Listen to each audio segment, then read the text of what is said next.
Theater of complicity. Protocols of power in a post-truth spectacle.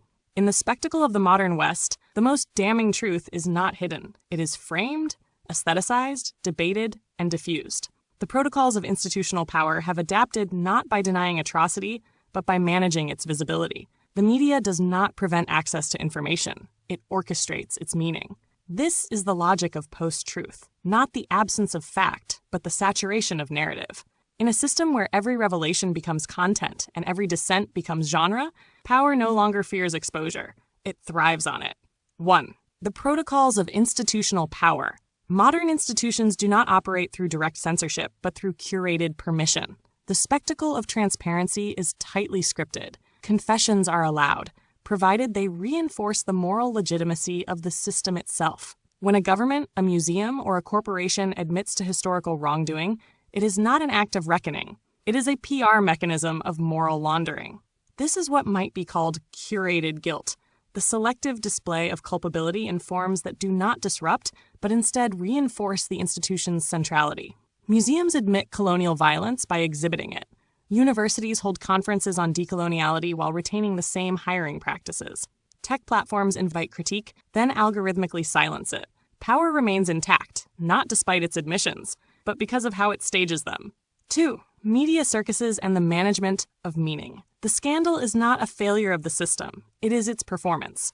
Media circuses operate through repetition and framing. Narratives are recycled endlessly with different names and faces, but the same underlying dramaturgy. The exposé, the outrage, the debate, the resolution, the forgetting. Each scandal plays out like ritual theater. The guilty party is rarely central to the structure. What matters is the maintenance of the illusion that something is being done, that morality still functions, that someone is accountable, even if no structure is altered and no behavior ceases. Scandal becomes a form of pacification, a spectacle that reinforces the myth of self-correction. Mass complicity and the pleasure of outrage.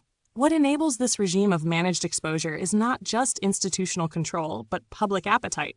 The masses participate not as critical agents, but as spectators. Outrage has become a genre.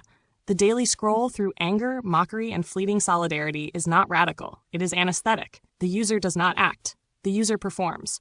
Online, everyone is cast as victim, witness, prosecutor, or moral philosopher. Yet none of these roles extend beyond the screen. The whole process occurs within systems designed to convert attention into capital, platforms that feed on participation while nullifying its effects. In this way, the public's emotional labor is harvested to maintain the spectacle, not challenge it. 4. Post-truth and the failure of discourse. Post-truth is not the end of truth, but the deregulation of meaning. In the age of digital media, every truth is countered by a viral counter-narrative, every fact blurred by opinion, every scandal flattened into a meme. The result is epistemic exhaustion, a population too bombarded to care, too fragmented to coordinate, too mediated to see clearly. Truth becomes a vibe. Legitimacy becomes a consensus algorithm. Ethics becomes aesthetic preference. What matters is not what is said, but how it is said, who says it, and how it feels to agree. This collapse of shared frames of reference is not accidental. It benefits the existing hierarchy. A public that cannot agree on what is happening cannot organize against it. A public too fatigued to discern cannot resist being played. 5. The function of soft fascism. The system that emerges from this is not overtly authoritarian. It does not burn books or jail poets. It platforms them and buries them in noise. Soft fascism operates through design, metrics, taste, and curation. It replaces the violence of repression with the subtlety of invisibility.